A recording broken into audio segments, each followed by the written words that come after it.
जो सभी परिवार उत्तर प्रदेश में रहने वाले सभी परिवार उसको लाभ उठा रहे हैं जी। हर गृहिणी उसका लाभ उठा रही। क्या गृहिणी को इतना पता नहीं है कि वो कैसी सरकार चाहती है? तो क्या किसान को ये पता नहीं चाहते लगता कि किसानों को कितना लाभ हुआ, कैसी सरकार होनी चाहिए? क्या लॉ और ऑर्डर ऐसा किसी को देखा जो समय पर अपने ऑफिस में अधिकारी जाता है और काम करता है पूरी तरह से? ऐसी सरकार को क्यों नहीं चाहते आप जी? तो ये हमारे समाज की, हमारे यूपी में रहने वालों की सूझबूझ की थोड़ी सी कमी रही, जिन्होंने इस शासन को परखा नहीं या नेताओं के कहने पर बहकावे पर बह गए जी। और आज तक तो बनी ना वो सरकार। उसका लाभ तो आप लोगों को किसी परिवार को नहीं मिल रहा, किसी समुदाय को नहीं मिल रहा, किसी समाज को नहीं मिल रहा। अब रही समाज में ये भ्रमित है बहुजन का वर्तमान में जो चुनाव हुए लोकसभा के जी। उसमें कोई भी सांसद चुनकर नहीं आया। हाँ। हाँ, क्यों नहीं आया? बहन जी समय समय पर निकलकर क्षेत्र में नहीं गई, उन्हें डर बैठाया गया था कि निकलेंगी तो ऐसा हो जाए वैसा हो जाए, उसे निकलने नहीं दिया। खैर समाज में अभी चुनाव के दौरान में गठबंधन की बात आई, क्योंकि गठबंधन बनाना बहुत जरूरी था। इस गठबंधन में भी वो नहीं आई। न मालूम क्या दबाव था, किन बातों से वो डर गई थी। ये तो राजनीति में उतार चढ़ाव आते रहते हैं। डरना आप तो निडरता की वजह से पहचाने जाते हैं। भय को तो आपने सामने आने ही नहीं दिया, इस बात से भी पहचाने जाते हैं। आपको तो आयरन लेडी का खिताब मिला हुआ है, क्यों दबाव में आ गई, क्यों भ्रमित हो गई? फिर जनता में बहुत जाना जरूरी है, उनके दुख सुख को बांटना बहुत जरूरी है। मान्यवर काशीराम जी जाते थे, साइकिल से यात्रा करते थे, दुख सुख का पता लगाते थे। जहाँ पे कहीं मार दिया जाता गरीब परिवार को, उनके परिवारों को मार दिया जाता, वहां पर बरेली में गए थे, साइकिल से गए थे लोगों को लेकर के, वहां पर धरना प्रदर्शन दिया। और इतना ही नहीं, समाज जो मीडिया आजकल चल रहा है, उस समय मीडिया ने कोई बात कह दी थी, उस मीडिया के दफ्तर में आग लगा दी थी। इतना ही नहीं, क्यों वो भ्रम फैला रहा था समाज में, आतंक फैला रहा था समाज में। क्यों? ऐसा नहीं, पत्रकारिता मीडिया को साफ सुथरी छवि रखनी, जैसा समाज में हो रहा घटित वैसी प्रस्तुत करे समाज के सामने, देश के सामने, प्रदेश के सामने, जिले के सामने, ऐसा प्रस्तुत करें तो अच्छी मीडिया माने जाते हैं। ये चौथा स्तंभ है, लोकसभा, राज्यसभा और राष्ट्रपति और ये मीडिया। जनसंपर्क बहुत जरूरी है, पत्रकारिता। तो मीडिया जैसा प्रस्तुत करता वैसा जनता देखती है। टीवी चैनल भी तो है, टीवी चैनल पर आप देखते हैं, देश की खबर भी देखते हैं, प्रदेश की भी देखते हैं, जिले की भी देखते हैं। इसी से तो आप अंदाजा लगाते हैं क्या चल रहा है। जो पढ़ा लिखा विद्यार्थी ये भी देखता है करंट न्यूज क्या है, जो इंटरव्यू में पूछी जाती है वो टीवी पर तो देखता है। तो ऐसी ऐसी बातों को स्पष्ट रूप से दिखानी चाहिए। और रोजगार का तो नाम ही नहीं है अब,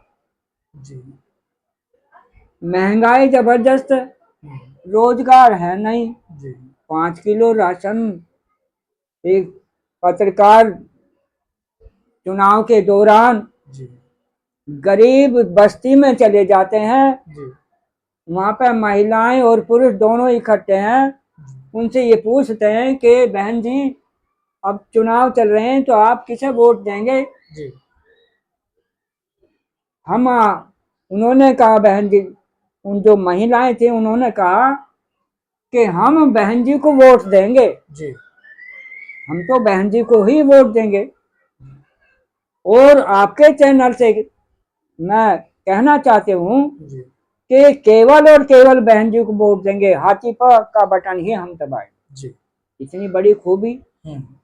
ये गरीब जो लोग तो जानता है, जिनके पेट भरे वो शासन की पहचान या परख नहीं कर पाते जी। क्यों नहीं कर पाते? जिनका गन्ने का भाव बढ़ाया, सिलेंडर सबको दिया, महंगाई कम करी, तो उसका लाभ सबने उठाया प्रदेश के लोगों ने। तो ऐसी सरकार को चुनना चाहिए जी। जिनका शासन प्रशासन बहुत बढ़िया रहा, अधिकारियों ने काम करना शुरू कर दिया, जगह जगह जो काम किए गए थे हमने देखा, कहीं किसी दौरे पर चली गई वहां भी विकास होना था जी। तो वहां विकास हुआ। तो बहन जी देख रहे थे कि ठीक ठाक काम हुआ है कि नहीं हुआ जी। उन्होंने हाथ से वो लगा हुआ सीमेंट, कल का लगा होगा सीमेंट, हाथ से उखाड़ कर देखा तो वो तो वहीं छूट गया जी। क्यों छूट गया भाई? कल का लगा हुआ सीमेंट क्यों छूट जाएगा हाथ से लगाने से? जी। इसमें गुणवत्ता नहीं थी जी। अधिकारियों की लापरवाही थी जी। पैसा तो लगा, उसको कस दिया गया, अधिकारी को चेतावनी दे दी ये आपका काम मेरा काम नहीं है, ये प्रदेश का काम है, प्रदेश की जनता का काम है, प्रदेश की जनता को लाभ पहुंचाने का काम है, सुविधा पहुंचाने का काम है, आप इसमें लापरवाही नहीं करेंगे। चेतावनी दे दी, वो बहुत खुश हुए, आगे से ऐसा नहीं होगा बहन जी, बहुत बढ़िया, बहुत अच्छी बात रही। तो फिर ऐसा शासन होना चाहिए। तो जहाँ बिजली है, पानी है, विकास है। एक पत्र में बैठा था कचहरी के सामने, डॉक्टर भीमराव अंबेडकर पार्क है, एक पत्रकार आए उसी दौरान, पहले की बात है कि भाई किसी से पूछने लगे बहन जी का क्या चल रहा भाई, उसने तो कोई आवाज नहीं दी, साधारण व्यक्ति था, मैं भी इस बात को सुन रहा था। मैंने कहा भाई मैं बताऊंगा पत्रकार महोदय, मैं बताना। हमने कहा विक्टोरिया पार्क में महिला छात्रावास का निर्माण किया बहन जी ने, बरनावे का पुल बहन जी ने बनाया, सैनिक का पुल बहन जी ने बनाया, मेरठ स्टेडियम में बास्केटबॉल के मैदान का निर्माण कराया। इतना ही नहीं, एक बहुत बड़ा हॉल जिसमें बैडमिंटन खेला जाता है, बैडमिंटन की प्रैक्टिस की जाती है, अभ्यास किया जाता है, उसको बहन जी ने बनवाया। तो ये सब काम है, ये सब काम होते हुए ऐसे शासन की तो हमें जरूरत है। नहीं बाबूजी, आप जो कह रहे हैं कि भाई बहन जी ने इतना काम किया, लोगों ने वोट क्यों नहीं दिया? हाँ, हम ये तो लोगों की भूल है, क्यों नहीं परख रहे? वो क्यों, कैसा शासन चाहते हो? मैंने अभी जिक्र किया, क्या मारधाड़ का शासन चाहते हैं, अत्याचार का शासन चाहते? अरे ऐसा शासन, सुशासन, जिसे हम बहन जी का शासन सुशासन में आता है। तो ऐसे लोगों को, जनता को देखना चाहिए।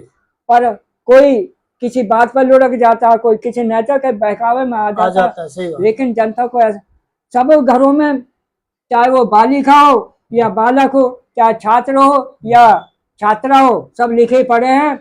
इनकी ड्यूटी और विशेष रूप से हो जाती है कि वो अपने माता पिता को, बहन भाइयों को ये समझाए, लिखा पढ़ा विद्यार्थी, कि हमें किसको वोट देना, किसका शासन अच्छा है, किसका अच्छा नहीं है।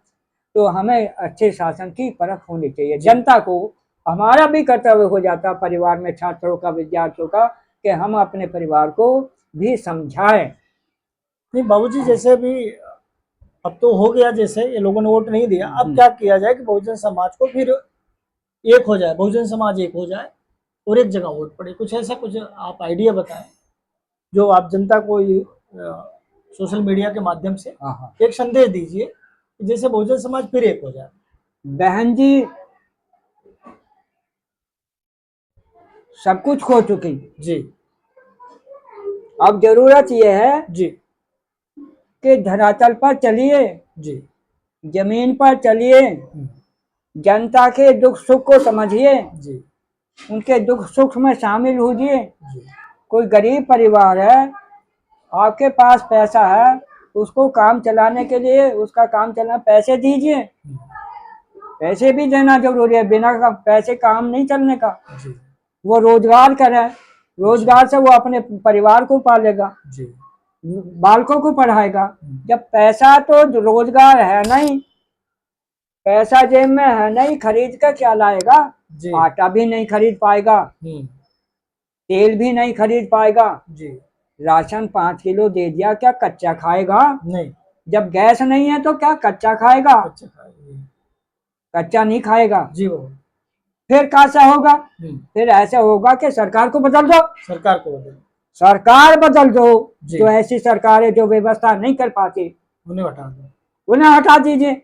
ये मौका था, गठबंधन की जरूरत क्यों पड़ी? गठबंधन की क्यों जरूरत पड़ी?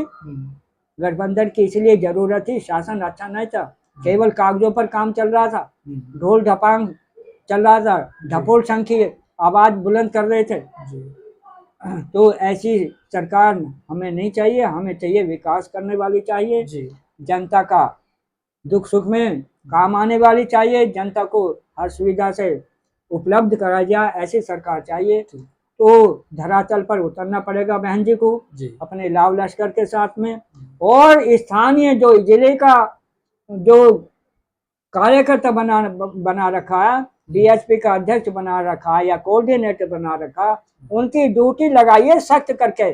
जैसा आपका लैंड ऑर्डर है, उसी लहजे में इन अध्यक्षों का, कोऑर्डिनेटर का परिपक्वता से कहो कि ऐसा काम कीजिए, सुख दुख में काम करें, जनता के बीच में जाए, उनकी सुने और उनको सहयोग करने का काम करें।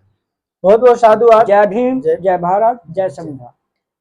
बाबूजी का संदेश है कि बहुजन समाज के जो जिम्मेदार साथी हैं वो घर घर जाएं और सभी लोगों को पुनः एकजुट करने का प्रयास करें। ये यूट्यूब चैनल, सोशल मीडिया के माध्यम से बाबूजी का संदेश है, आप सभी इसे सुने, लाइक करें, शेयर करें, सब्सक्राइब करें। जय भीम, नमो बुद्धाय।